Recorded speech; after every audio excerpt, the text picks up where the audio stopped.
I never asked for the desert. The desert asked for me.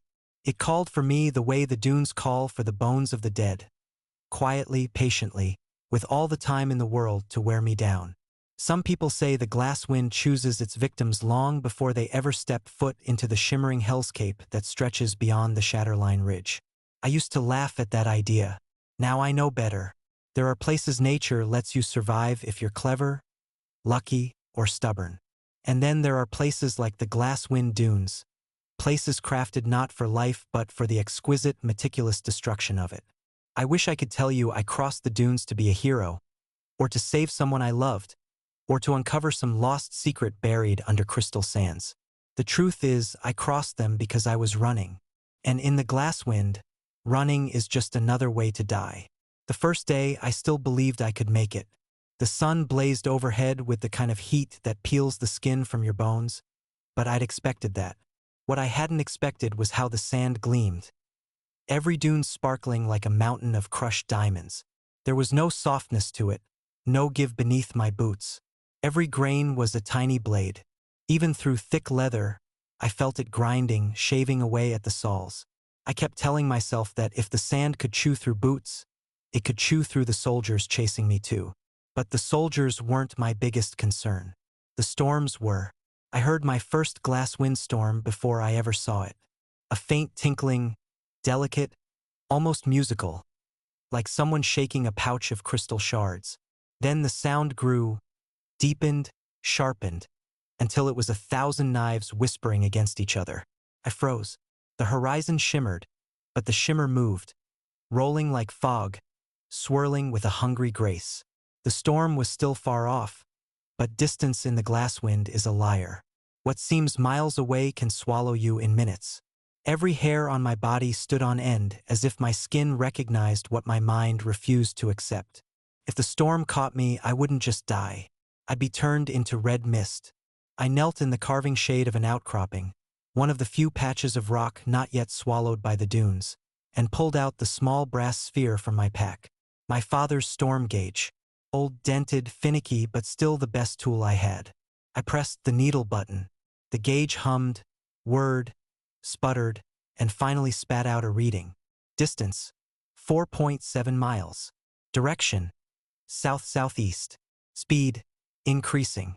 The needle trembled. Intensity, level 3, flesh shearing. I exhaled slowly. Level 3 was survivable.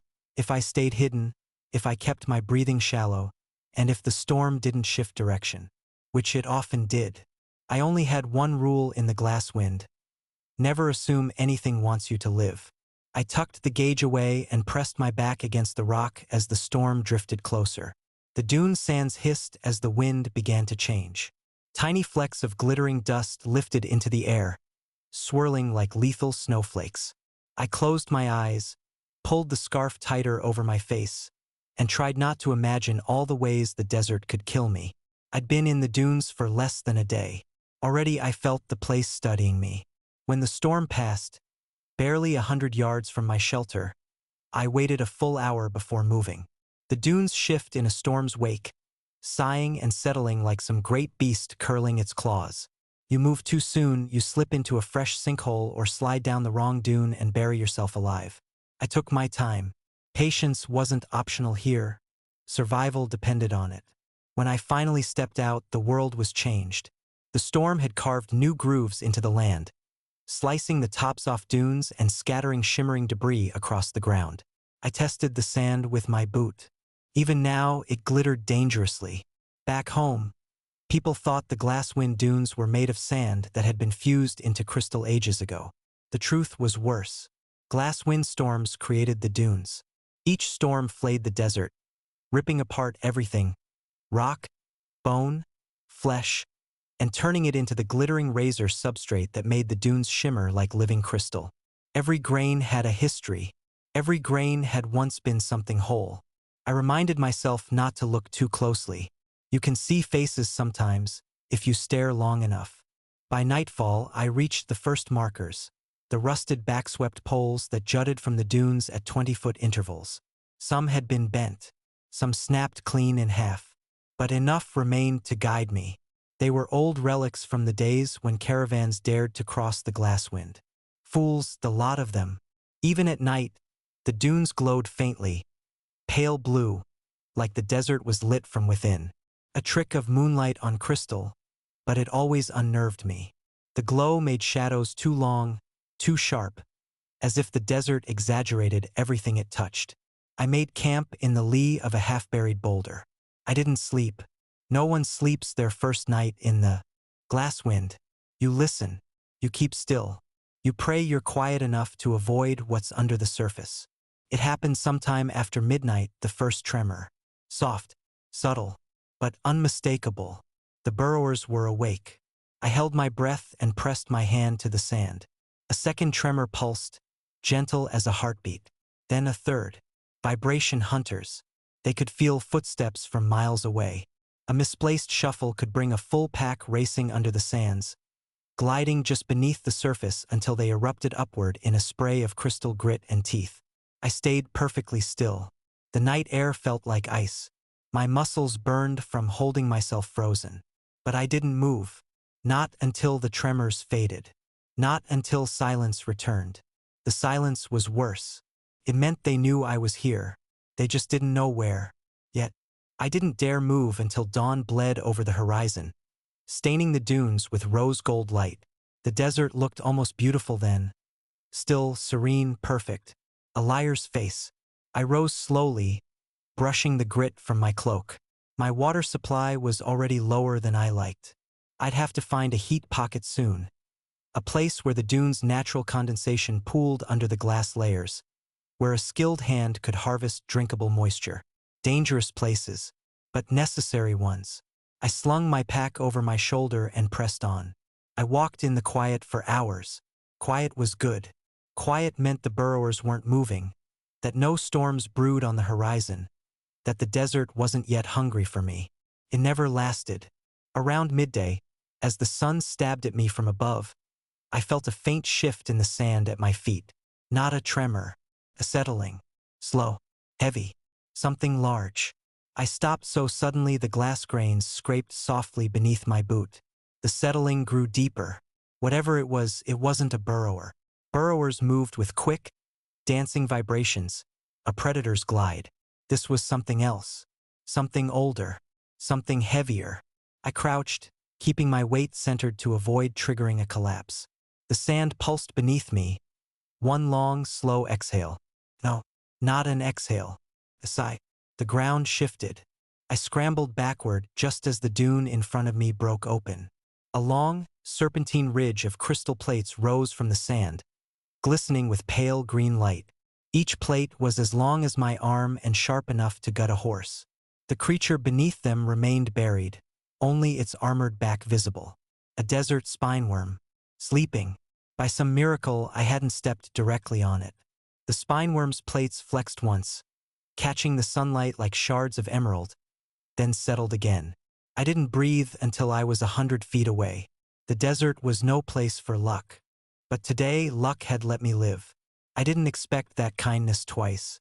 By the time the sun dipped low, I reached the ruins. I hadn't meant to. The glass wind shifts its paths, swallowing old trails and forcing travelers along new ones.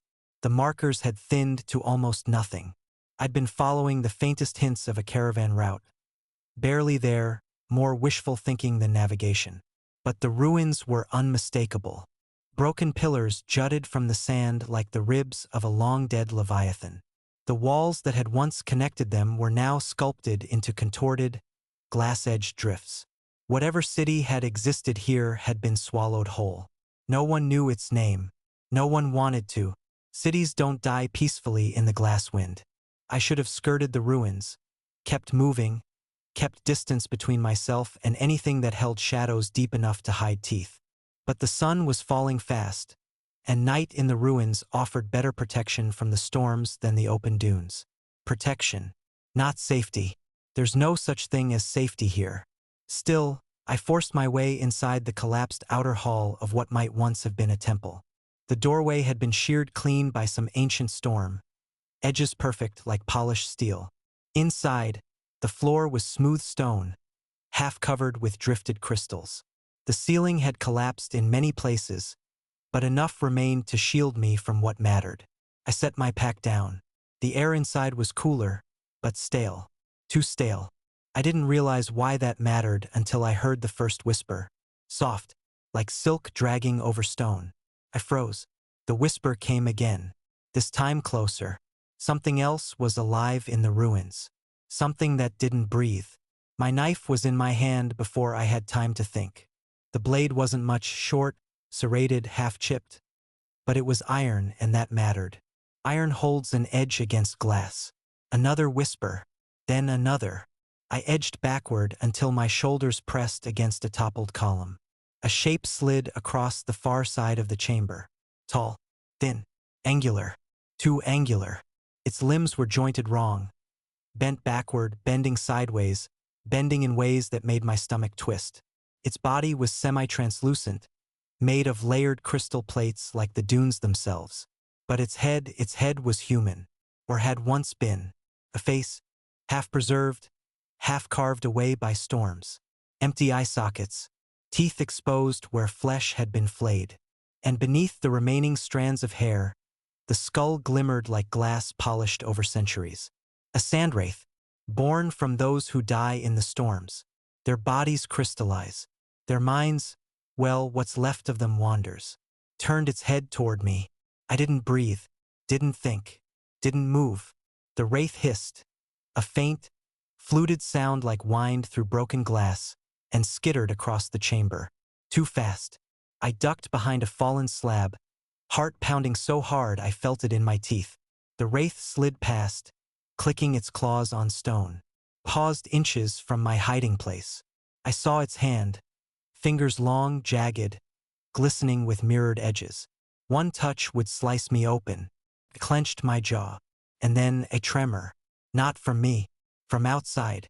The wraith jerked its head toward the door. His body stiffened. Another tremor. Then another. The burrowers. They'd found the ruins.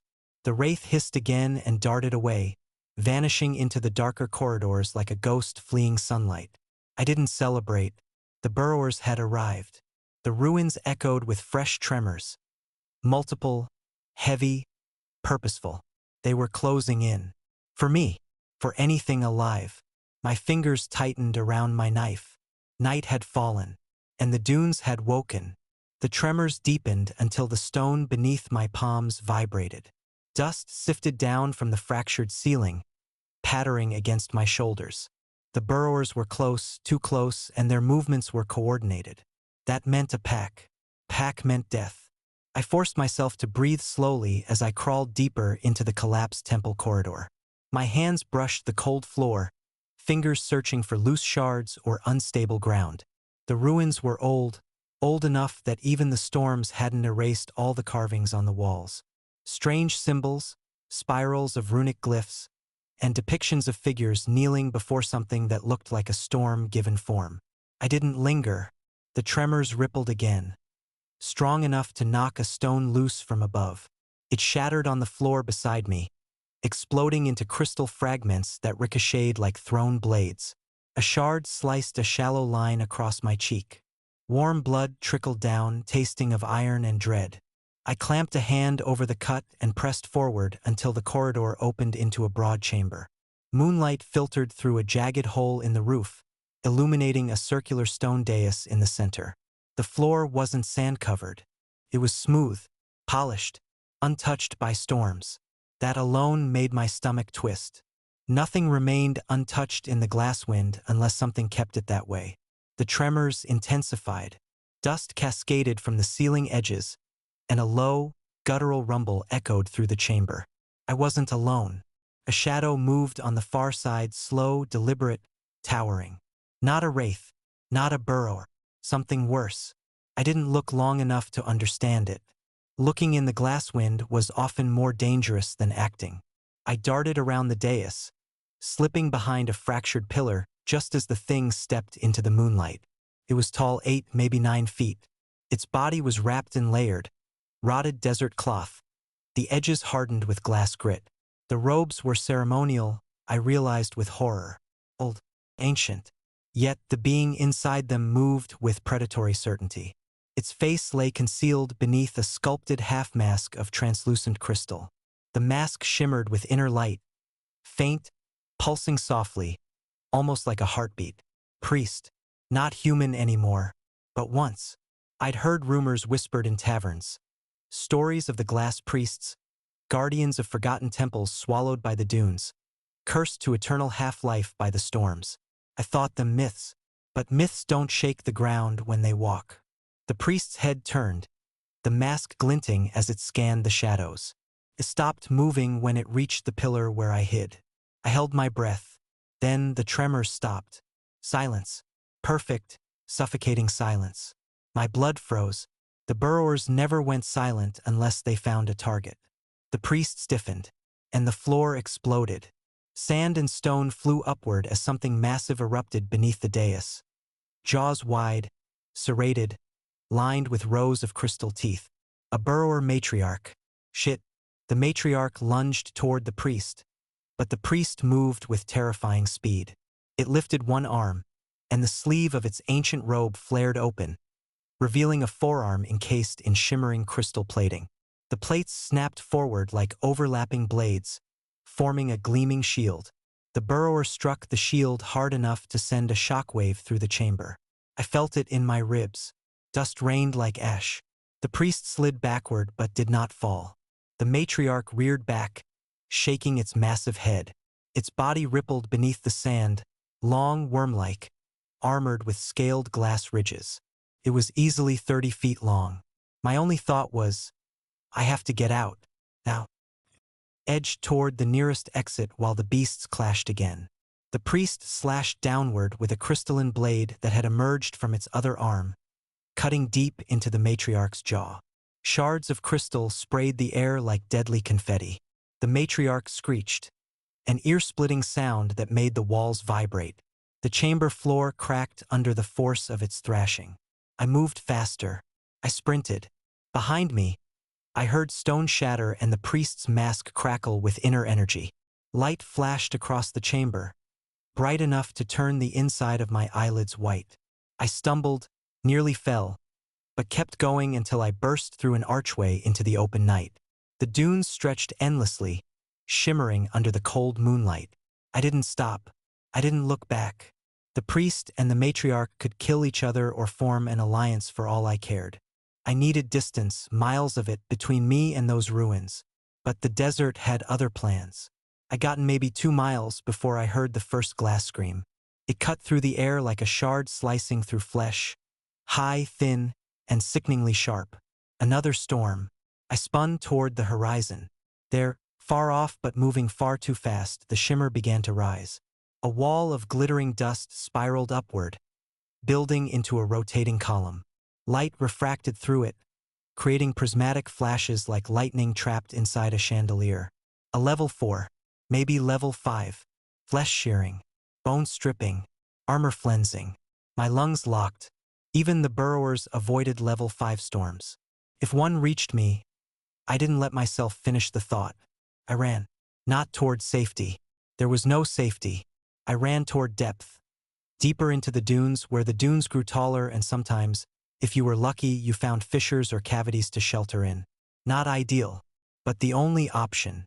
My feet pounded the crystal sand, every step sending tiny stinging shards into my boots. Behind me, the storm howled, wind beginning to lash my back in thin, painful pricks. Faster.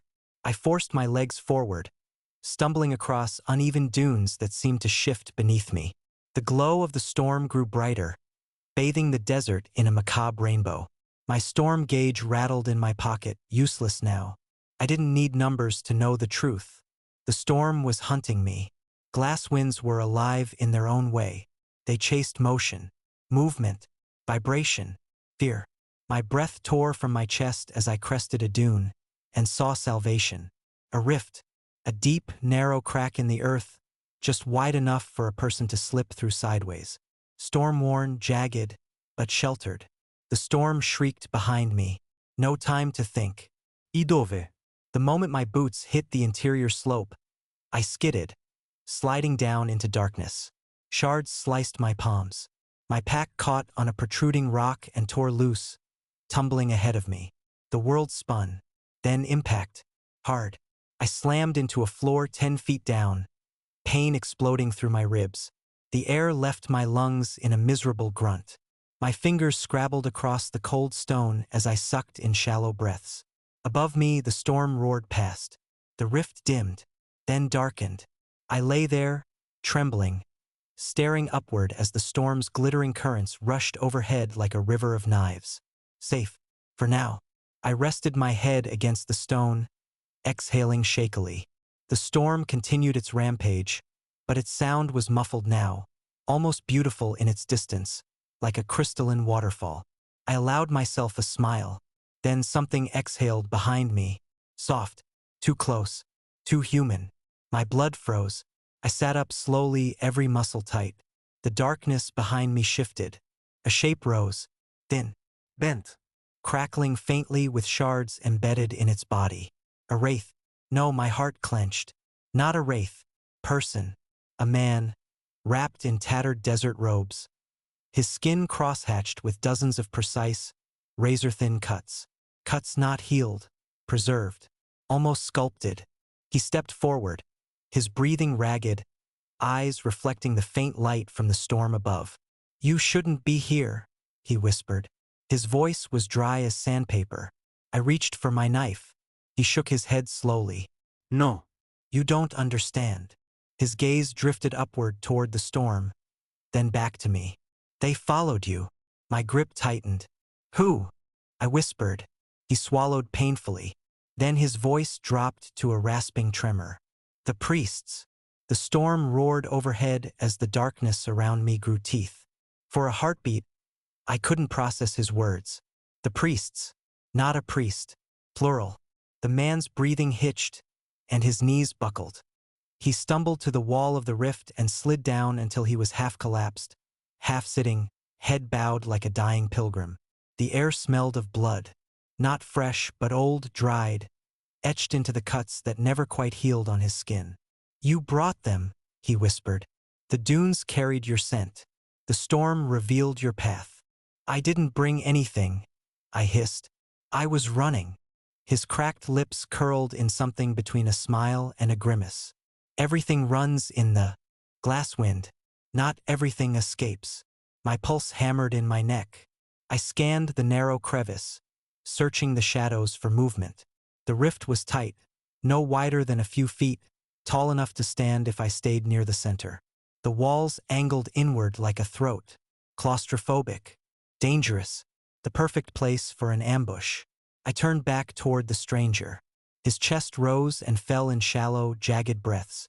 Blood had dried in thin, precise lines along his arms and neck, like someone had carved filigree into him. "What's your name?"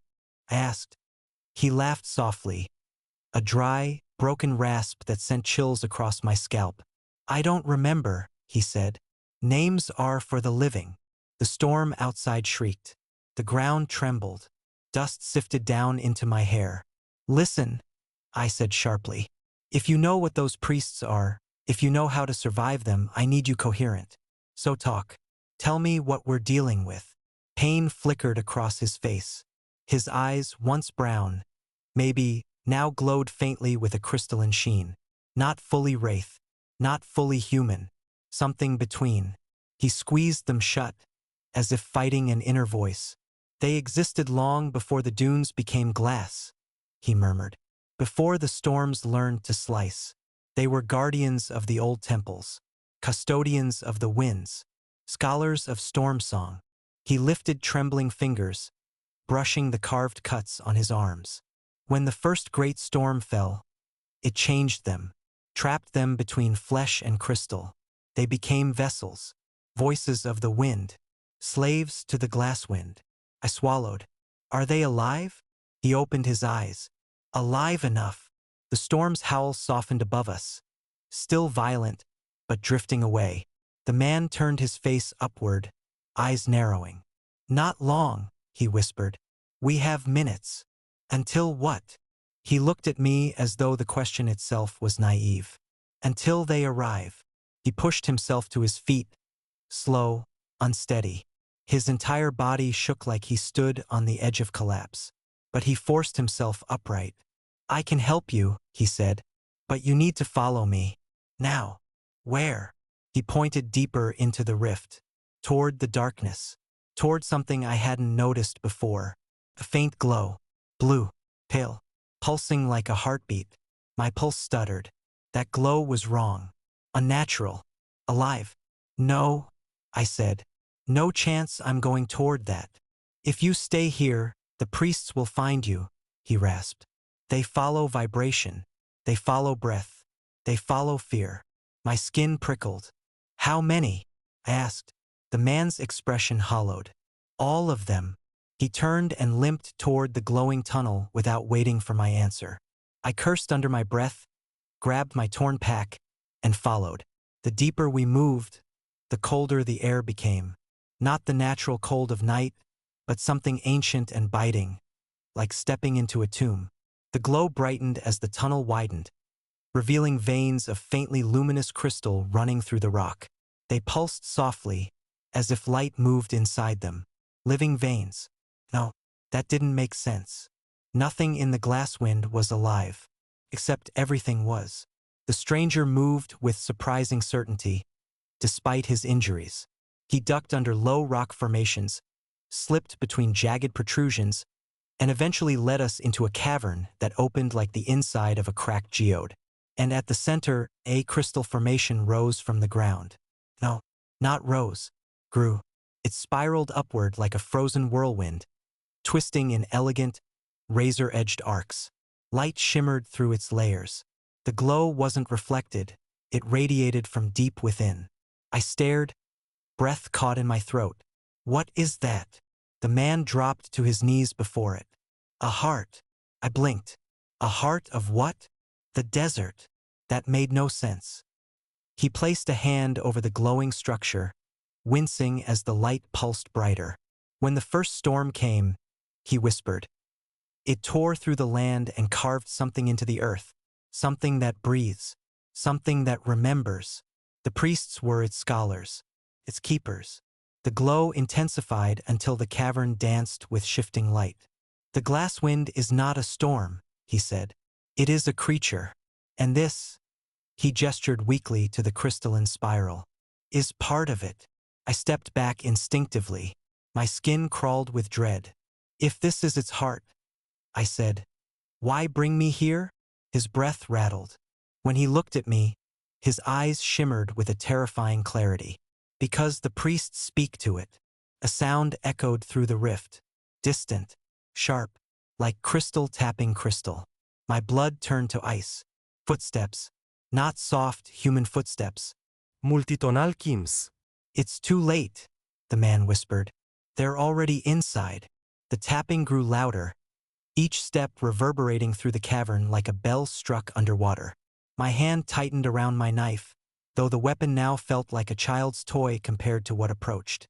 The man pressed his forehead to the crystalline heart. "I'm sorry," he murmured. "For what?" He didn't answer.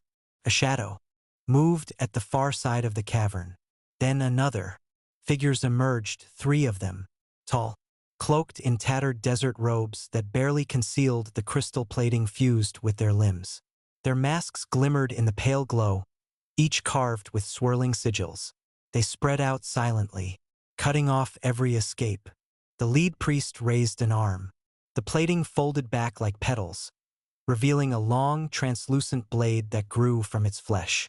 A weapon grown, not forged. My breath hitched as the creature stepped toward me with slow, deliberate precision. The stranger whispered without looking up, "They won't kill you quickly." One of the priests tilted its head, the movement disturbingly delicate. Its mask pulsed faintly, echoing the glow of the crystal heart. It spoke, not with a voice, but with a resonance. A deep, vibrating hum that trembled through my bones. I staggered back, teeth buzzing. "What are they saying?" I rasped. The stranger's eyes filled with tears. "They're asking the heart if you belong to it." The lead priest took another step forward. I lifted my knife. Useless, pathetic, but the only thing I had. The priest raised its own blade and the cavern roared. Light exploded outward from the crystal heart, blinding and violent. The priests jerked back. The stranger screamed, not from pain, but from release.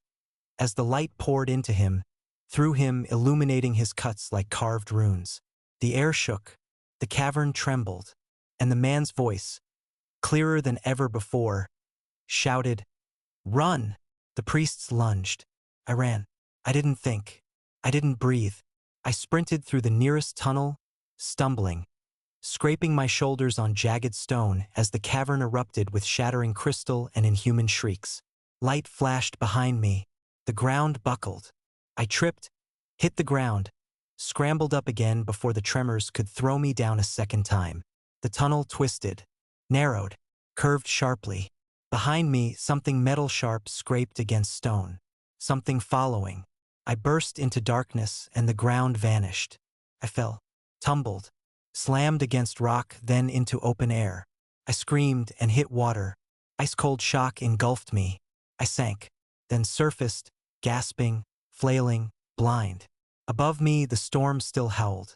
But beneath it, new sounds echoed in the chamber I'd fallen into. Not priests, not wraiths, not burrowers. Something else. Something waiting.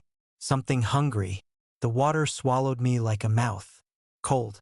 Paralyzing. Shock tore the breath from my throat as I plunged deeper, the world narrowing to blackness and pressure. My limbs flailed instinctively, searching for purchase, for direction, for anything that wasn't liquid death.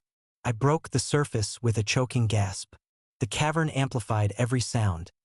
The splashes, my ragged breathing, the distant rumble of the glasswind storm above. The ceiling was dozens of feet overhead, jagged with stalactites that glittered with faint hues of blue and green. The entire chamber looked like the inside of a massive crystal lung. My arms ached as I paddled, half floating, half drowning in the freezing subterranean lake. My pack bobbed near me, soaked, but intact. Miracles upon miracles. The thunder of movement from the tunnel behind me made my spine lock. They followed. Of course they followed. The priests did not give up. They did not retreat. They did not lose a trail. I scanned frantically for a shore, anything to climb onto. I spotted a sloped shelf of stone to my right, barely illuminated by the faint phosphorescence clinging to the cavern walls. I swam for it, teeth chattering. Behind me, echoing through the tunnel, came the crystalline chime of approaching footsteps. They were coming. I dragged myself onto the stone shelf, every muscle shaking. My soaked clothes clung to my skin like icy shackles. The cave air was colder than the water, somehow sharper, like it wanted to take pieces of me. I lay on my back, panting, staring up at the ceiling that shimmered like a frozen sky. "Move!" I whispered to myself. Nothing happened. "Move!" My body resisted, heavy with exhaustion and cold.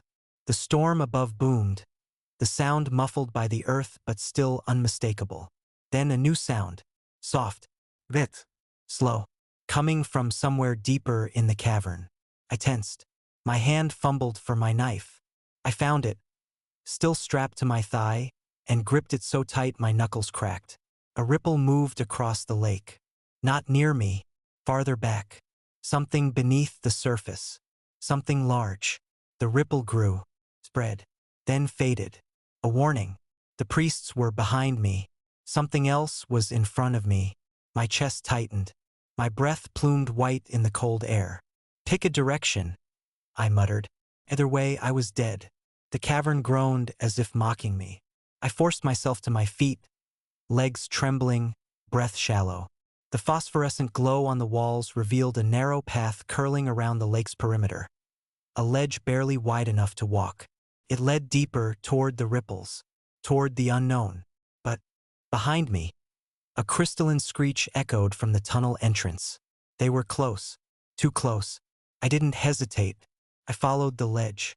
The path wound along the edge of the lake, slick with damp mineral growth.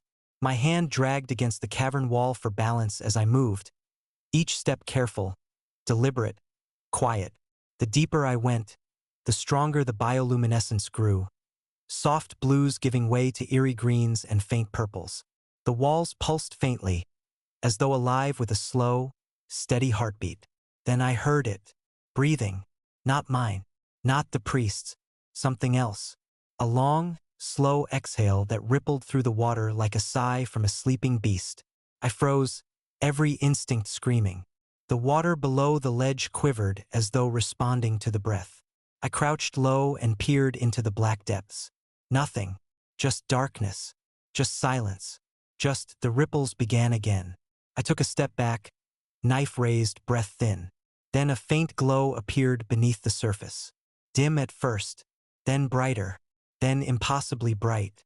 Something enormous moved below the water, its outline hazy through the glow. It shimmered like molten glass, its movements fluid, graceful, terrifying. Not a creature, not exactly, more like a mass of crystal tendrils, each one drifting through the water with hypnotic elegance. They wound around each other in patterns that made no sense and yet felt purposeful, as if the water itself was alive and dreaming. One tendril rose toward the surface. The glow intensified. My heart stuttered. The priests behind me chimed again, closer. The tendril breached the surface silently, lifting itself into the air like a serpent made of glass and light. Droplets slid off it, ringing faintly like tiny bells when they struck the stone. Turned toward me. It had no face, no eyes, no mouth, and yet I felt seen, known, claimed. I backed up again and my foot slipped. I stumbled. A stone skittered across the ledge and plunked into the lake. The tendril reacted instantly. It snapped toward the sound, slicing through the water with an audible hiss. A wave crashed upward, hitting me in the chest and throwing me back into the stone wall. The tendril curled where the stone had fallen, probing the water with delicate precision. Searching, testing, hungry, I clamped a hand over my mouth to muffle my breathing. Then, a sound echoed through the cavern. A crystalline chime. The priests had arrived. The tendril froze, then retracted with impossible speed. The glow beneath the surface faded. Silence. The priests stepped into view along the ledge, their masked faces glinting with fractured reflections. All three moved with slow, ritualistic grace, their robes fluttering despite the still air. The lead priest tilted its head toward the water, listening, waiting. I pressed myself against the wall, half hidden in the shadows. My trembling fingers tightened around the knife. The priest stepped closer, closer. The lead priest extended an arm. Its blade unfolded with a soft, beautiful chime. Then the lake exploded. Water surged upward as the glowing mass erupted from beneath the surface. Tendrils twisting, snapping, spiraling in every direction. It rose like a crystal leviathan, towering over the ledge. Light refracted through its body in violent, blinding bursts. The priests reacted instantly. One leapt backward, robes snapping like torn banners. Another raised its arm blade, but the third, the lead priest, stood perfectly still, as if it had been expecting this. The tendrils struck. They moved with the speed of sandstorms, fluid and impossibly sharp. One lashed toward the nearest priest, slicing across its torso. Crystal armor shattered. Shards flew. The priest staggered. Another tendril wrapped around its leg. The priest screamed, but not a human scream. A metallic shriek that rattled my teeth. Then the tendril pulled. Hard. The priest was yanked off the ledge and dragged into the water. Silence swallowed its cry. Another tendril aimed for the second priest, but the creature dodged, leaping with inhuman agility across the ledge. Its arms snapped forward, blade cutting a brilliant arc of sparkling shards. The tendril recoiled, pieces of it raining down in glowing fragments. The leviathan screamed, not vocally. Its body vibrated, sending shockwaves through the water, so powerful the cavern itself shuddered. Stalactites cracked. Loose stones rained down. I dropped to my knees, covering my head. The lead priest moved at last. Slowly, methodically, it lifted both arms.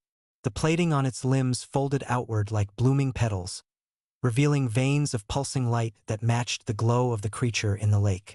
A resonance. Connection.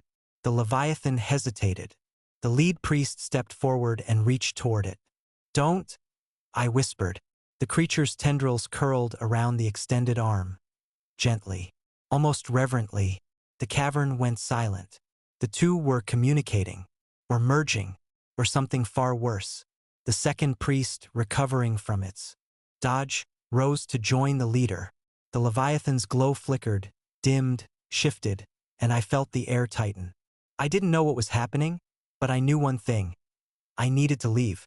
Now, I clutched the wall and began inching my way along the ledge, silent as a shadow.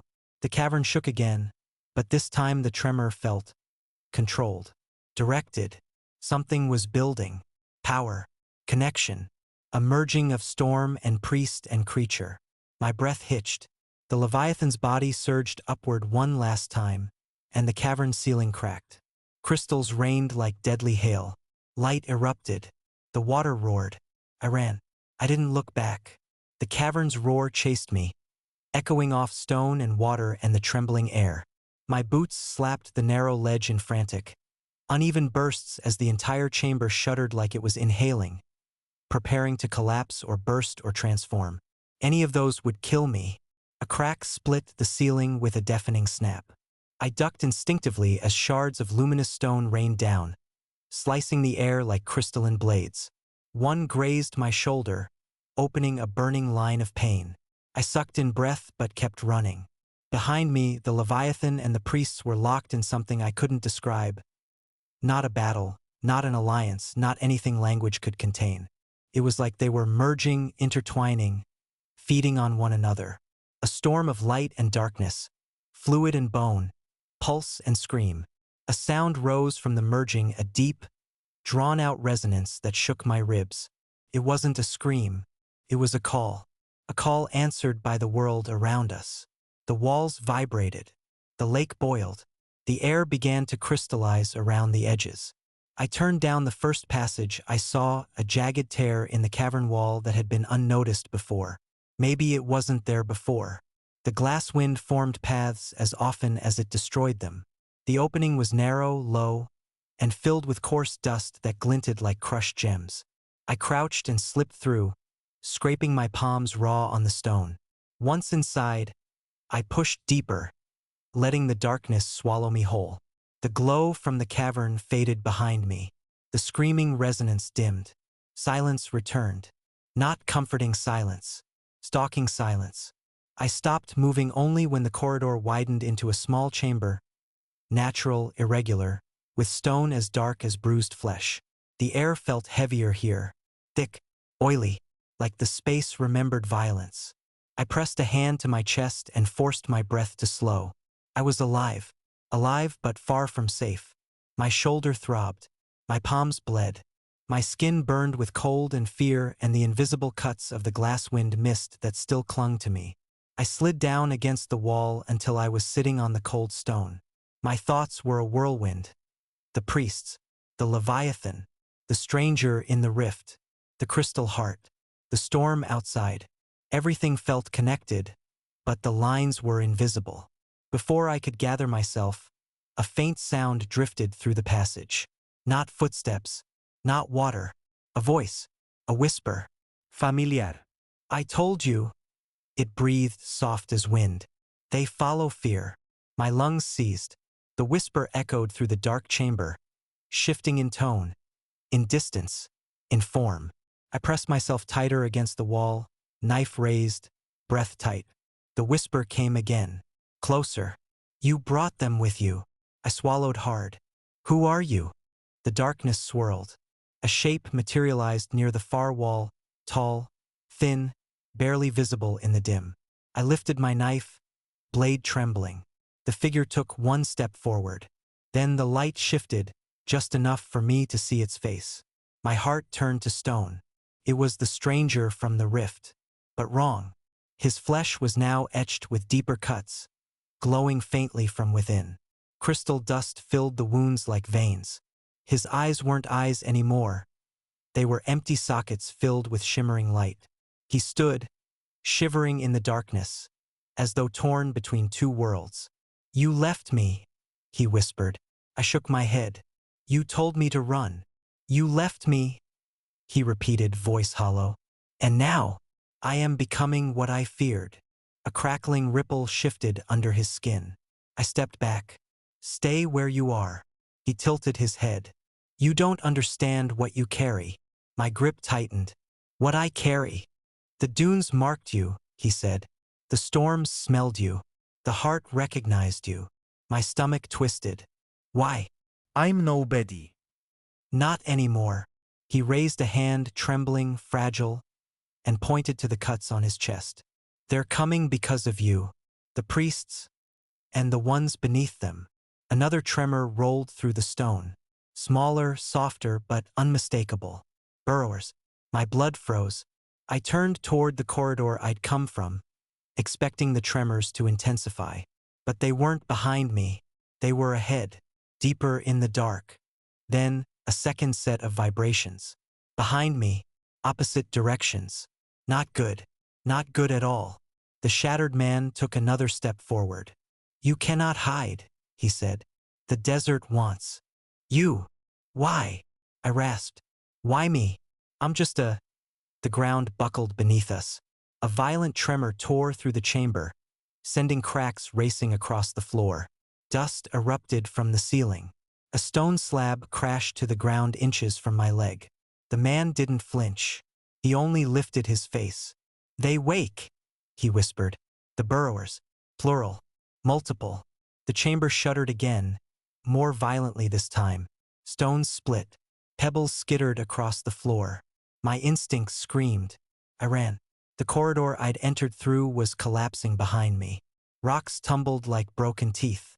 The stranger called after me, his voice mingling with the shaking. You cannot run from the dunes. I didn't care.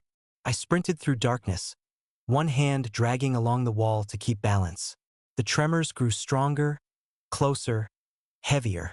A roar echoed through the passage. A burrower's roar, a sound like sand and bone grinding endlessly. I turned a corner, nearly slipping on loose grit. My boots skidded. My shoulder slammed into the wall. Pain erupted through me, but I didn't slow. The tremors converged. Two sets, one ahead, one behind. The corridor opened suddenly into a larger chamber, and I stumbled to a halt, chest heaving, knife useless in my shaking hand. The chamber was circular, walls carved with spirals and symbols. The ceiling arched high above, glittering with veins of crystal. The air was still, too still. Then a spasm rippled through the floor. The ground at the center cracked. Sand erupted upward in a geyser, and a burrower burst through massive, armored in layered glass ridges that refracted light in 1,000 colors. Its maw opened, revealing rows of serrated quartz teeth grinding together with sickening precision. Before I could step back, the opposite side of the chamber exploded as a second burrower emerged, its body coiling like a subterranean serpent risen from hell. I was boxed in. No escape. The two burrowers circled, bodies rising and falling like waves of armored flesh. Their heads dipped low, tasting the air, tasting vibration, tasting me. I backed up slowly until my spine hit the chamber wall. The burrowers advanced. Their ridges rattled softly, hungrily. I lifted my knife. Stupid, futile, but defiance was all I had. The nearest burrower lunged. A sound like a bell-struck thunder rang through the chamber. The burrower stopped mid-lunge. His head jerked sideways. The sound came again. A chime. A crystalline note vibrating through the stone. The burrowers recoiled. They hissed. A grinding, furious sound, and retreated a few feet, bodies writhing in agitation. Footsteps echoed from one of the connecting tunnels. Chiming. Measured. Beautiful. My breath hitched. A figure emerged. Tall, robed, masked, shimmering. Priest. Not one of the three from before. Different. Older. Its mask was cracked down the center, but the light inside it burned brighter. Its robes were embroidered with crystalline thread that glinted like stars caught in wind. Its presence filled the chamber like a second gravity. The burrowers bowed their heads. Submission. Fear. Recognition. The priest lifted one arm toward me. The crystal plating unfolded like wings, revealing veins of pulsing light. It spoke, not aloud, but directly, inside my skull. "You are marked." I staggered back, gasping. The priest stepped closer. "The heart called you." No, iwisparat. "You've got the wrong person. The storm tasted you." The chamber dimmed. The priest's light brightened. "You belong to the dunes." I raised my knife. My hand shook violently. The priest's mask tilted. Not curious. Not angry. Something else. Recognition. Like it knew me. Like it expected me. Then it said a word that froze my blood. "Chosen." The chamber darkened. The ground split beneath my feet. And the dunes swallowed me whole. Falling through sand isn't like falling through air. Air rushes. Sand suffocates. It closes around you like liquid stone, grinding against skin and cloth, pushing into your mouth, your eyes, your ears, filling every space, every weakness. It becomes the world. I plunged downward through shifting crystal grains, tumbling in choking darkness, unable to breathe or scream or think. My limbs flailed, weightless in the current of crushing sand. Every second felt like an hour, and every moment I expected my skull to crack under the pressure. Then the sand spat me out. I hit solid ground with a bone-jarring impact, sliding across a rough stone surface until my back slammed against something firm. Pain exploded through my ribs. I lay there wheezing, spitting out sand and blood, vision blurred and ears ringing. Darkness surrounded me, not pitch black. Faint lines of blue luminescence shimmered through the stone walls like trapped lightning veins. The light was weak, intermittent, as though the place itself were dying. My fingers clawed the ground. It wasn't stone. It was smooth, like polished crystal. I pulled myself up slowly, every breath a blade in my ribs. The chamber around me was vast, circular, and carved with swirling patterns, echoing the same spirals I'd seen in the ruins above. But this place, this was older. Older than the ruins. Older than the priests. The air tasted ancient, dusty, metallic, dead. Above me, the crack through which I'd fallen sealed itself with a soft grinding hum. The sand smoothed over, leaving no trace. I was buried alive, or entombed. The difference didn't matter. I staggered to my feet, wiping grit from my eyes.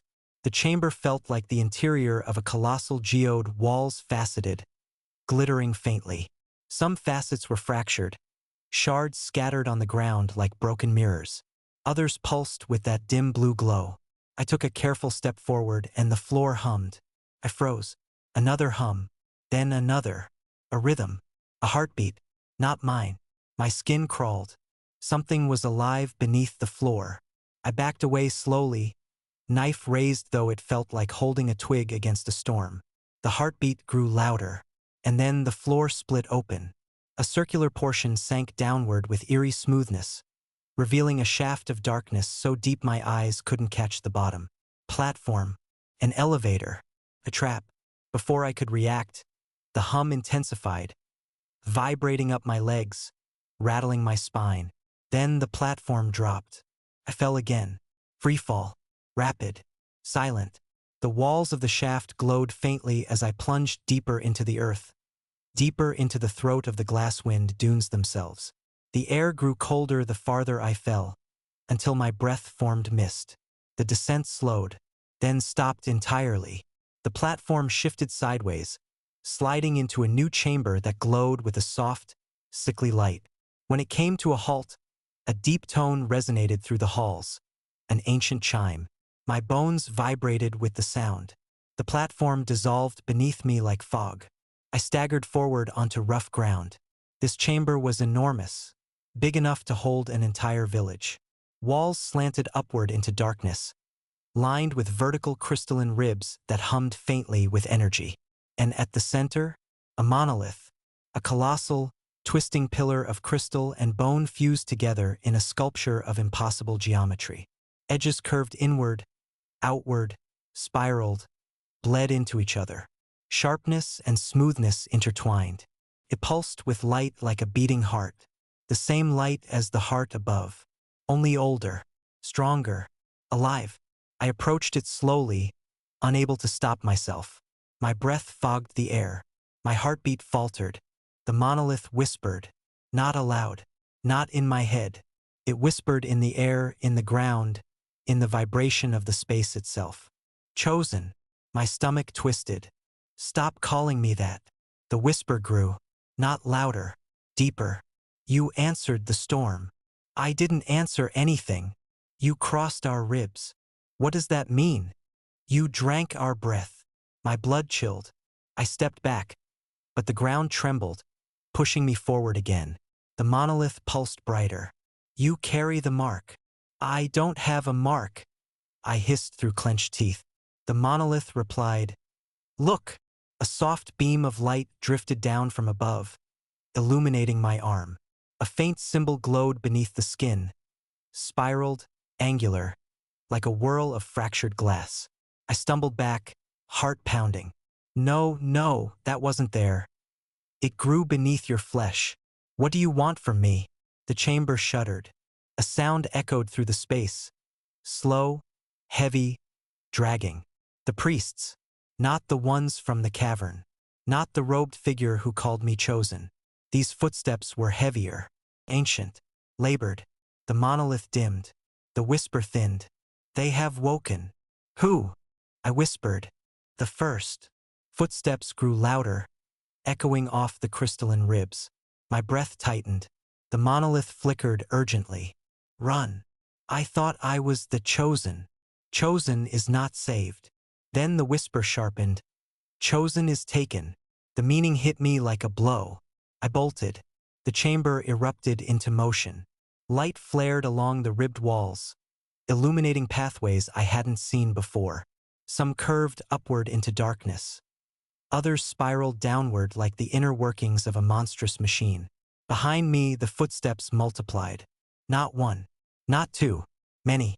I darted toward the nearest tunnel, slipping into its narrow throat just as the chamber behind me filled with pale light.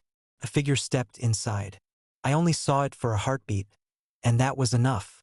It was tall, towering, wrapped in ancient robes so tattered they floated like cobwebs.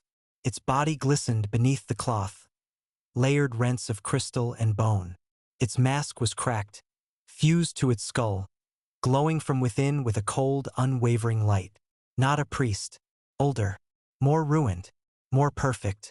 The first turned its head toward me. The light in its mask sharpened. I ran. I sprinted down the tunnel, boots pounding against the glass-slick floor, lungs burning. The tunnel curved sharply, leading into a steep descent. I slid, arms windmilling, barely keeping balance. Behind me, footsteps followed. Slow, steady, certain. I pushed myself harder. The tunnel opened into a cavern with a narrow bridge spanning a chasm of darkness. I didn't stop to think. I raced onto it. Halfway across, a shriek split the air. Not a priest, not a burrower, something deeper, something buried. Cracks spread across the bridge beneath my feet. No, not now. The bridge shattered. I jumped, fingers clawing for the edge. Caught it, barely. My legs swung into empty space. I dangled above oblivion, arms screaming. Pebbles fell past me, glowing faintly before being devoured by the darkness. Above me, the first reached the bridge's edge and looked down at me. This mask glowed brighter. It lifted one arm, slow, deliberate. The crystal plating unfolded. A blade extended. Oh gods, with a single fluid motion, it brought the blade down onto the bridge's edge. Stone shattered around my fingers. I fell. Wind howled around me. Colors blurred. Darkness swallowed everything. My scream tore from my throat until air abandoned me. Then impact. Not lethal. Hard enough to break breath, but not bones. I bounced on something semi-solid, rolled, hit another surface, tumbled into yet another. Soft? Hard? Couldn't tell. Everything was spinning.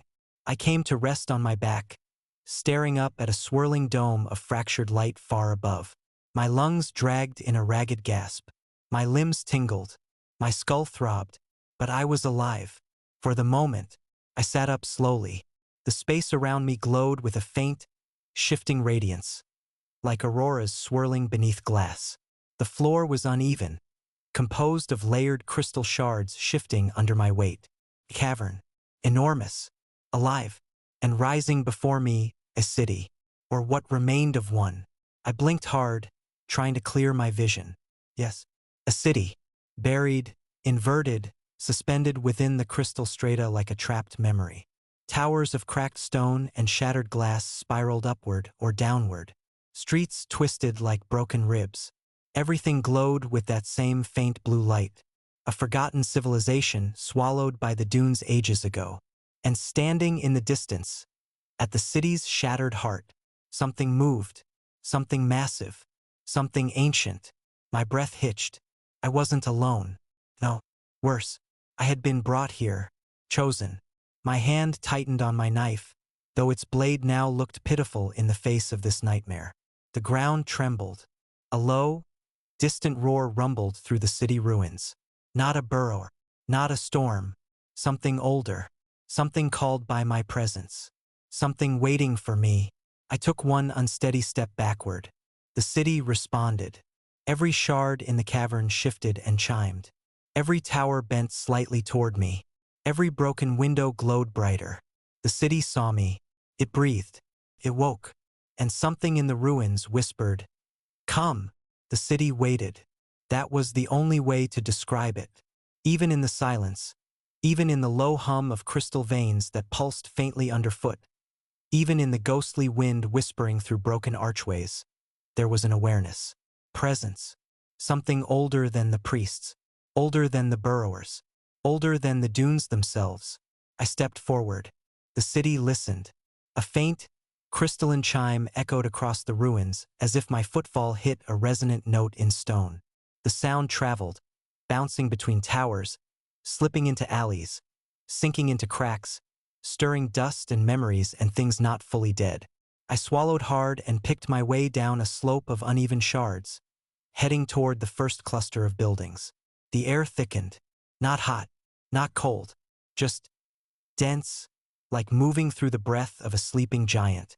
As I reached level ground, the scale of the place overwhelmed me. The structures were enormous, taller than anything built above the dunes. Some were dome-like, shaped from seamless crystal. Others twisted in organic curves, like the exoskeletons of forgotten creatures. A few looked like they had been grown, not built. Most were cracked, collapsed, frozen mid-transformation. This wasn't just a city. It was a metamorphosis that had been interrupted, and it had died screaming. The sense of wrongness deepened with every step. My heartbeat slowed. My breath cooled. A pressure grew behind my eyes, subtle but insistent. I kept moving anyway, because staying still felt worse. I approached what looked like the remains of a central avenue. A long, straight path lined with skeletal trees made of glass. Their branches rattled when I passed, making soft, tinkling sounds, like wind chimes cut from bones. The avenue ended in a massive archway. The moment I crossed under it, something shifted. The ground pulsed. The shards beneath my boots changed color, from pale blue to sickly violet. I hesitated, glancing back. The archway behind me glowed, sealing itself with a faint hum. Ide cruza atrasol. No turning back. A cold breath brushed my neck. I spun around, knife raised, eyes wide. Nothing. No something. A shape, a shadow, a figure standing at the far end of the avenue. It wasn't one of the priests. Wasn't the first. It wasn't the stranger. It looked like a person, roughly my height, roughly my build, head tilted slightly as though studying me. But it wasn't solid. Not exactly. It flickered, blurred. Its edges dissolved into drifting dust. Then it raised one arm and beckoned. My blood froze. "No," I whispered. "Not happening." The figure's hand dropped. Slowly, deliberately. Then it began walking toward me. Not fast, not threatening, but inevitable. I backed up, continued forward. I turned and ran. The avenue narrowed into a winding path between crumbling structures. My footsteps echoed off stone and crystal. My breath tore in and out of my lungs, sharp and frigid. Behind me, the faint footsteps followed. Steady, soft, Growing closer, I darted through a collapsed archway, nearly tripping on a fallen beam. Shards scattered beneath my boots like spilled jewels. I slid through a broken doorway and found myself inside a building shaped like a spiraling shell. Its inner walls curved and ribbed. I ducked behind a cluster of toppled pillars and held my breath. Silence. Then footsteps outside. The shadow stopped just beyond the threshold.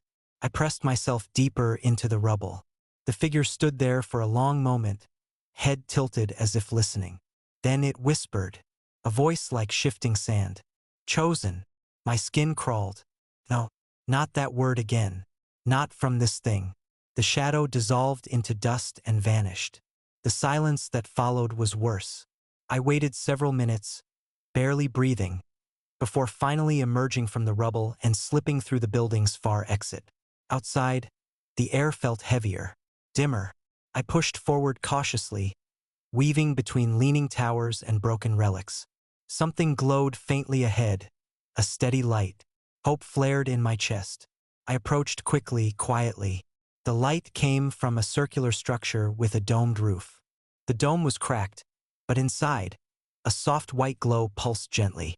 I stepped through the ruined doorway, a chamber, a sanctuary, and in the center, a pool of luminous liquid. It wasn't water. It was thicker, more viscous, pearlescent. It cast soft ripples of light along the chamber walls, which were carved with spirals and branching lines like veins. Above the pool, suspended by nothing, hovered a small shard of crystal, the same shape as the fragment I'd touched in the desert when everything changed. My heart pounded. It spun slowly, humming faintly. Drawn, I stepped closer. The pool brightened in response. The shard slowed its rotation. I reached out, and the shard shot toward me. I stumbled back, tripping over my own feet, but it stopped a few inches from my hand, hovering in the air, vibrating with barely contained energy. Light poured from it, seeping into my skin, illuminating the spiral mark beneath my flesh. I screamed. The light burned. The shard pressed itself against my palm, and dissolving into it.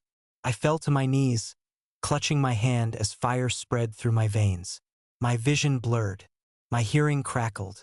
The chamber warped around me, shapes bending inward, outward, collapsing into each other. A voice filled my skull. You carry the second key. What? I gasped. What does that mean? The pool glowed brighter.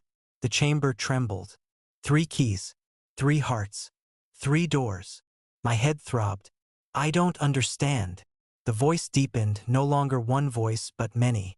You are not meant to. I forced myself to stand. The world spun. My limbs shook. The glow in my palm intensified, pulsing in time with my heartbeat. I staggered backwards, nearly falling into the pool. Then a crack split the ceiling. Dust rained down. A roar shook the chamber. Not a shadow. Not a priest. Not the first. Something bigger. Something that had been sleeping beneath the ruins.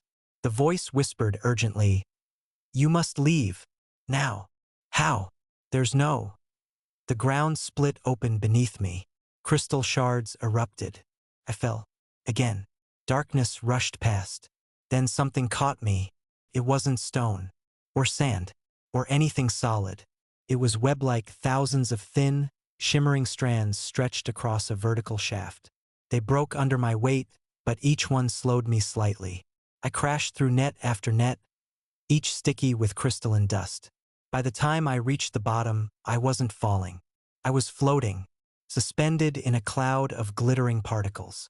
A soft glow spread through the air as the dust carried me gently downward and deposited me on solid ground. I stared up. The shaft extended far above, beyond sight. The glowing dust drifted like fireflies. My ribs ached. My hands seared with intermittent flashes of pain. My throat was raw from breathing crystal dust. But I was alive, and deeply, profoundly lost. I took in my surroundings. Another cavern, massive, silent. Columns of fused bone and crystal rose like pillars in a cathedral carved by something that did not understand human proportions. Between them, ancient machines lay half buried in sand. Structures of gears and ribs and glass that hummed faintly as if dreaming in their sleep. Something moved between two columns. I froze. A faint flicker. Soft steps. I gripped my knife, pointless gesture. The figure stepped into the light. It was the stranger, the man from the rift. Only now, he was almost unrecognizable. More crystal than flesh. More light than blood. His body had nearly fully transformed. His face glowed along cracks in the skin, like magma beneath fractured earth. His eyes were hollow sockets filled with swirling dust. He looked at me with something like relief. "You found the second key," he rasped. I backed away. He raised both hands, palms open. "I won't harm you. You tried to kill me earlier." "No," he said softly. "I tried to stop the priests from taking you." My breath hitched. "They want the keys," he continued. "They want the heart. They want what you now carry." "What do these keys do?" I whispered. He shook his head slowly. "Open what should never be opened." My blood ran cold. "And the first? They want to finish what they began." "What did they begin?" He hesitated. And for the first time since I'd seen him in that rift, he looked afraid. "They made this place. The priests. The city. The dunes. The storms." He swallowed. "And they made the chamber of breath below it." "What's in the chamber?" His voice dropped to a tremor. "The breath of the desert. The storm that births storms." A pause. "And a prisoner that must never wake." My palm glowed brighter. My pulse quickened. From deep below, the earth shuddered. A long, low growl echoed through the cavern. Something ancient stirred. The stranger stepped toward me urgently. "You have 2 keys now. You cannot let the first take them." "Why me?" I cried, voice breaking. "Why the hell me?" He looked at me with hollow, glowing eyes. "Because you survived the storm. No one survives the glasswind." A pause. "No one except the one it chooses." The ground shook. A fissure tore across the cavern floor. Light erupted upward like a volcanic plume. The stranger yelled, "Run!" I didn't argue. I ran. Behind me, the cavern split open as something unimaginable rose from the depths. Something with a voice like shattered worlds. Something older than the dunes. And it called my name. The cavern collapsed behind me as I ran. Not in slow, rumbling fractures, but in violent convulsions as if the earth itself was rejecting its own bones. Chunks of crystal slammed into the ground inches from my feet. Dust boiled up in choking clouds. The air tasted like metal and burned stone. My eyes stung. My lungs spasmed. But I didn't stop. Couldn't. The growl from below had become a roar, low, sweeping, layered, like 1,000 voices speaking through one throat. The stranger ran beside me. Not fully human, not fully creature, glowing through the cracks in his skin like a living lantern. He was fast. Faster than any living person should be. His movements were jerky, as if joints bent in directions they shouldn't, as if muscle and crystal struggled to agree. We darted between fallen pillars and ruptured machines. Behind us, the floor collapsed, exposing a bottomless abyss. I leapt over a gap, slipped, and a glowing hand grabbed my arm, pulling me forward. "Keep moving," he rasped. "You must reach the vault." "Vault?" I gasped. "What's there?" "The third key." My blood froze. "But you said—" "I said the keys open something that must never be opened," he cut in sharply. "But if the first reaches the prisoner before you do—" The cavern shook again. A bellow thundered upward from deep below. He hissed through his fractured teeth. "Then the world above will be carved into bone." I didn't know what that meant. I didn't want to. The pathway ahead sloped upward, narrow and dangerous. I sprinted along it, arms windmilling for balance. The stranger followed, limping, cracking, glowing brighter each second. We reached a stone archway just as the earth behind us split open. A geyser of crystalline shards erupted, slicing through the air like razor hail. I threw myself through the archway. The stranger dove after me. A wave of shards slammed into the entrance, sealing it with glittering debris. Darkness swallowed us, except for him. He glowed like a dying ember. I coughed, kneeling on cold stone. "Where are we?" A passage between chambers, he whispered, voice thin. A throat in the dunes. I crawled to a wall and leaned against it, chest heaving. He stood in the center of the darkness, light bleeding from his wounds, illuminating the narrow corridor. His shadow flickered along the walls, broken, elongated, fractured like the figure of a man trapped inside a crystal. He looked at me with those hollow, glowing eyes. You are weakening. No, I said, too quickly. You are. His voice was gentle. You're breathing the dust. I pressed a hand to my chest. He was right. My lungs burned, not from exertion, but from something sharper, colder, crystalline. How long do I have? I whispered. He tilted his head. That depends. On what? On whether the desert wants you alive. I didn't respond. There was nothing to say. He turned and gestured deeper into the passage. Come. The vault is close. I followed him, weak and trembling. My palms burned. My ribs pulsed with pain. The mark in my flesh glowed faintly. The corridor sloped upward, winding slowly until the air began to change. Cooler, purer, as if we were approaching a buried world with its own sky. The glow from his body reflected off the walls, revealing faint carvings. Lines, spirals, symbols I'd seen before in the ruins. But here they were smoother, cleaner, alive. These markings? I whispered, brushing my fingers along them. They were written by the first, he said. Before the fall, before the storms. What were they? He paused. Builders. I frowned. They built the city above? He shook his head slowly. No. The dunes. The burrowers. The storms. My blood chilled. They shaped the desert like clay. They created its bones, its teeth, its breath. A pause. And one of them betrayed the rest. Why? To create the prisoner. The corridor opened suddenly.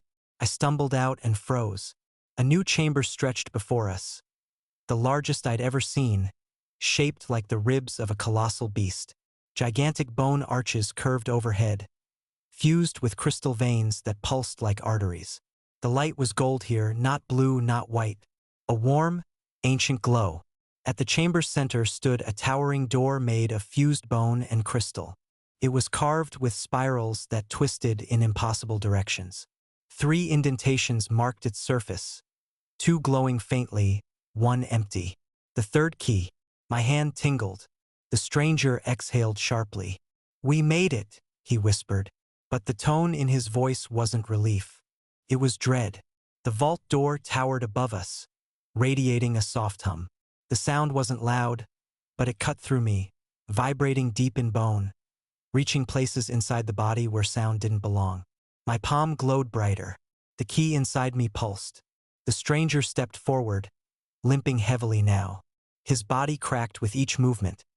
Shards sloughed off like skin from a molten creature. His breath rattled like wind through broken glass. He placed a trembling hand on the door. The symbols rippled beneath his touch. The third key lies within. I swallowed, throat dry. How do I get it? He turned slowly. You open the door. I stared at him. But you said opening the vault would let out something that can't be let out. No, he said quietly. Opening the chamber does that. The vault is only the path. So the vault is safe? His silence answered me. I shook my head. No. I'm not opening anything until you explain. The cavern trembled. Violently, dust rained from the ribs overhead. The veins of crystal pulsed erratically, flashing red for an instant before settling into gold again. The stranger hissed sharply. They found us. Footsteps echoed from the passage we'd come through. Not running, not rushing, slow, measuring, certain. The first. My heart slammed against my ribs. Open it, the stranger rasped. Now. How? Press your marked hand to the door. I stepped backward. No, this could be a trick. If they take the keys, he roared.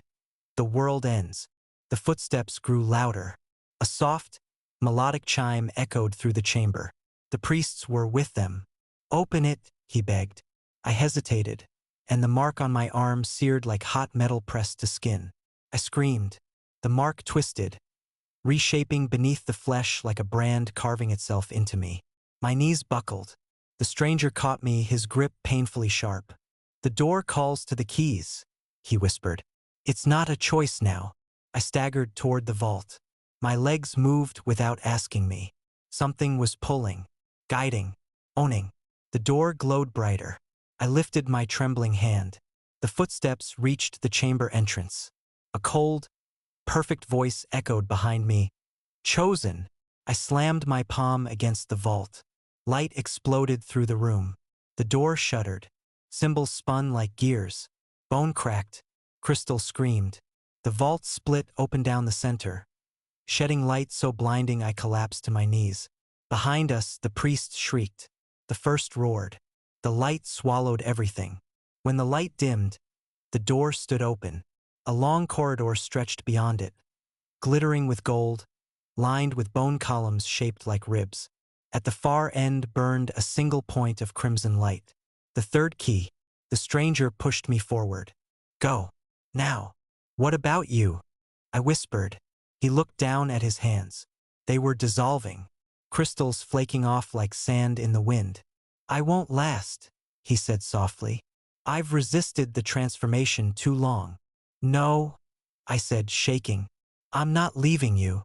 He smiled weakly, cracks spreading across his face. "You already left me once," he whispered. "Don't make it twice." I reached toward him, and the first stepped into the chamber. This mask glowed with unbearable light. Its body shone with impossibly ancient power. It spoke. "Chosen. Give the keys." The stranger shoved me through the vault entrance. I stumbled down the golden corridor. Behind me, I heard the stranger scream, a sound of breaking bone and crystal, a sound of a body unmaking itself. Then silence. I ran. My legs burned. My lungs cracked with pain. But I ran until the red light filled my vision, pulsing like a dying star. At last I reached it. Hovering above a pedestal of fused bone and crystal floated a small shard, no larger than a finger, glowing from its core with deep crimson light. Unlike the other keys, this one spoke without words. It hungered. I reached out. My fingers trembled. The moment my skin touched the shard, fire erupted through my veins. My vision turned red, and every bone in my body felt like it was deforming. The vault screamed. My body convulsed. The key fused itself into my flesh, and the world split open. I don't remember falling, only waking, on the ground, face against cold stone, my limbs shaking, my breath ragged. The chamber spun. I sat up slowly. Behind me, the corridor glowed faintly red. The third key pulsed beneath my skin, my chest, my hand, my skull, everywhere. It wasn't a shard. It was a command. The priests were gone. The first was gone. The stranger, no trace but dust. And ahead of me loomed a new door, much larger, much older, much more wrong. Black bone twisted into spirals of impossible geometry. Crystal veins pulsed with shifting colors, blue to white to red. The door breathed, not metaphorically. It expanded and contracted like lungs. I whispered into the humming silence, "The chamber of breath," and from the other side of the living door, a sound rose. Slow, deep, a long inhale, and the dunes above exhaled. The door breathed, not like a metaphor, not like a figure of speech, but like lungs made of bone and crystal, expanding and contracting, inhaling and exhaling, and I felt each breath echo through my chest. The third key throbbed beneath my skin, pulsed in time with the living door. It wanted. It demanded. I took a step forward. The air inside the corridor thickened. It smelled of metal and sand, old blood and something older still. Like the desert before the dunes existed, before the first crystal storm, before the city above. I reached out, touching the door. It was warm, pulsing, alive. And then it hissed. A sound like 1,000 broken worlds. A sound that scraped at memory, at consciousness, at something fundamental in the marrow of the bones. I reeled back. The key burned. A voice? No, not a voice, but a resonance, filled my skull. Chosen, I froze. Every hair on my body lifted. I could feel the dunes shifting above, swaying like a living organism, bending toward the door, hungry, impatient. I swallowed, tried to speak. Who are you? The voice didn't answer. Instead, the door exhaled, and a cold wind, sharp, jagged, crystalline, swept down the corridor, slicing at my arms and face. I screamed and stumbled back. The walls shivered. Dust and shards rose in a tornado around me.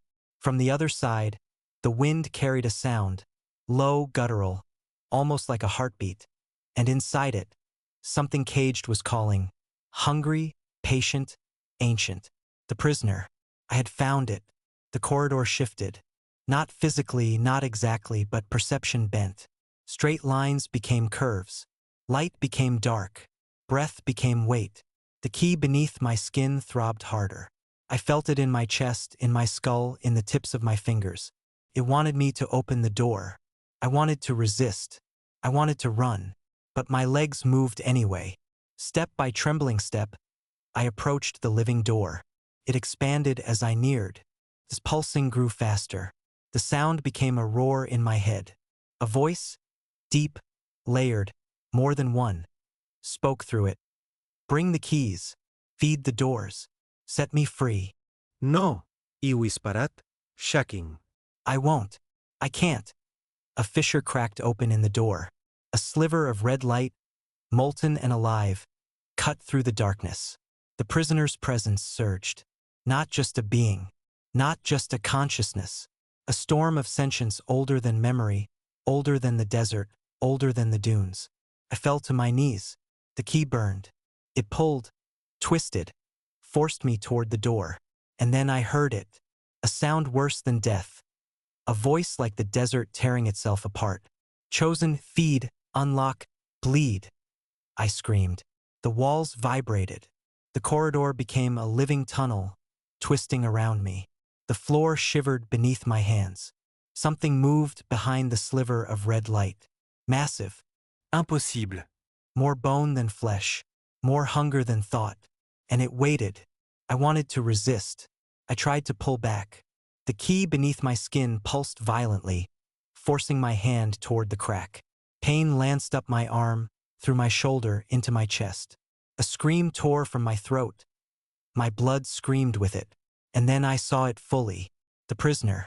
His body was impossible. A tangle of bone and crystal, limbs multiplying and vanishing, shifting as if it existed in multiple dimensions simultaneously. Eyes, hundreds of them, glowed in impossible patterns. Each one stared directly into me.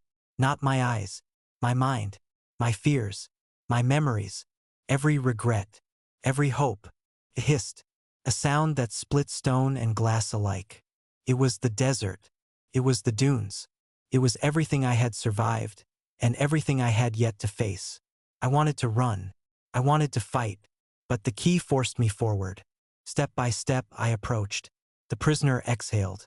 A wind of teeth and crystal shards slammed against me. The third key flared beneath my skin. I screamed, and the sound merged with the prisoner's roar. And then it spoke. Do you understand, chosen one? You are the vessel. The doors are your blood. The dunes are your breath. Open me, or be consumed. I faltered, collapsed. The key burned hotter. The choice was mine. I could feel it in every cell. Open it, or perish. I reached out. My fingers brushed the living crystal. The moment I made contact, the world shattered. Light exploded in every direction. Shards cut through air and bone. The corridor became an ocean of jagged edges, all pulsing, moving, hungry. And the prisoner screamed. A sound that broke walls, minds, everything. The key fused completely with me. I was no longer just myself. I was part of it, and it was part of me. The door, no, the chamber swallowed us. And I understood it was not just a being. It was a system, a breathing, thinking, ancient machine of bone, crystal, and hunger. The dunes above were its lungs. The storms were its heartbeat. And I was the key. I tried to pull back. Impossible. The red light enveloped me. I felt every priest, every storm, every shard that had ever cut the flesh of the desert. And through it, the prisoner spoke. You are the chosen. You are the one who survives the glasswind. And now you must decide, will you release me, or let the desert die? I fell silent, because I knew, whatever I chose, nothing would be the same again. The chamber pulsed, the dunes screamed, the storms raged, and the prisoner waited. The chamber pulsed like a living heart. Red veins of crystal throbbed beneath the walls. The prisoner's eyes, the thousand eyes, pinned me in place. I could feel its hunger, its anticipation. It wanted release. It wanted the world above. It wanted me, and the key. The third key inside me pulsed violently. I could feel it trying to merge with the prisoner, to bind me completely. I swallowed, choking back a scream. I had survived storms that could slice flesh to ribbons. I had run from predators that hunted by vibration. I had crossed deserts that shimmered like fire in the sun. I had watched friends and strangers dissolve into dust and glass. And now I faced something older than the dunes themselves, something that could consume reality itself. The air thickened. Each breath felt like inhaling knives. The red light flared. The prisoner's voice vibrated through my skull. Do you fear death, chosen one? Yes, I whispered. Then release me. I staggered. My body shook violently. The key burned. The chamber twisted. The dunes outside convulsed as if sensing the struggle within. I could hear the storms above. They were not natural. They were extensions of the prisoner, reaching for me, for the vault, for everything. I fell to my knees. The red light engulfed me. The key fused with my flesh. I was screaming. I was burning. I was everything and nothing. And in the chaos, I saw the visions. The desert alive, writhing, devouring entire caravans in crystalline storms. Burrowing predators bursting from sand, erupting in black teeth and bone. The city above, cracking, splitting, falling into itself. Faces of the lost, my friends, the stranger, reflected in the crystal walls, screaming silently. And the prisoner waited, patient, hungering, eternal. I understood then. The prisoner was not evil. It was survival. It was the desert itself made conscious. It was everything the glasswind had ever been, amplified, intelligent, infinite. It wanted release. And if released, it would consume the world above to survive.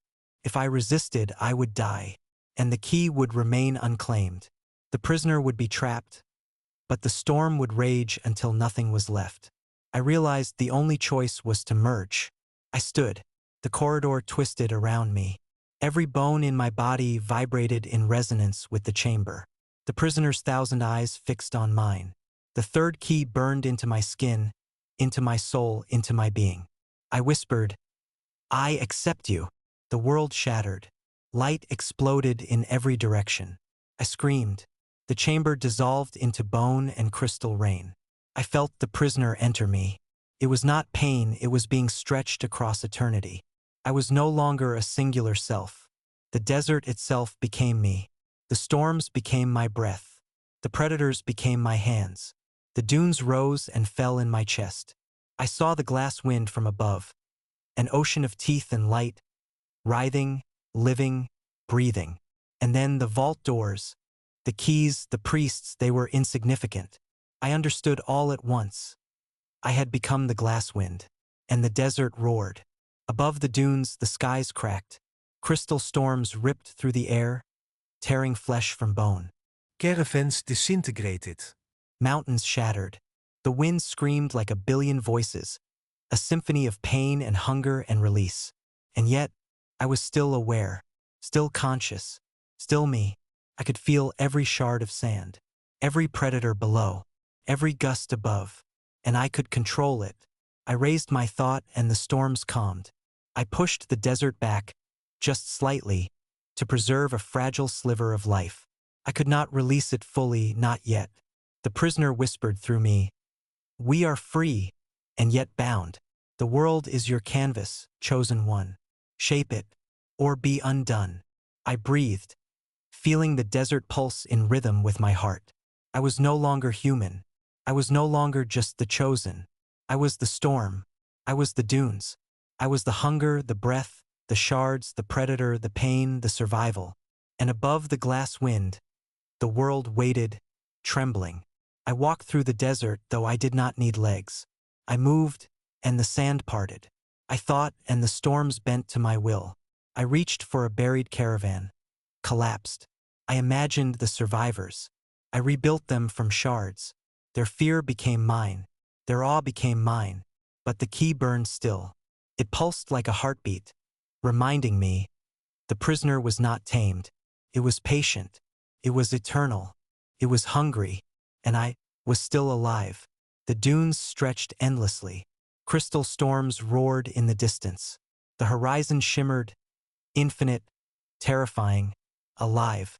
I raised my hands, and the desert pulsed with recognition. I had survived. I had merged. I had become the glasswind.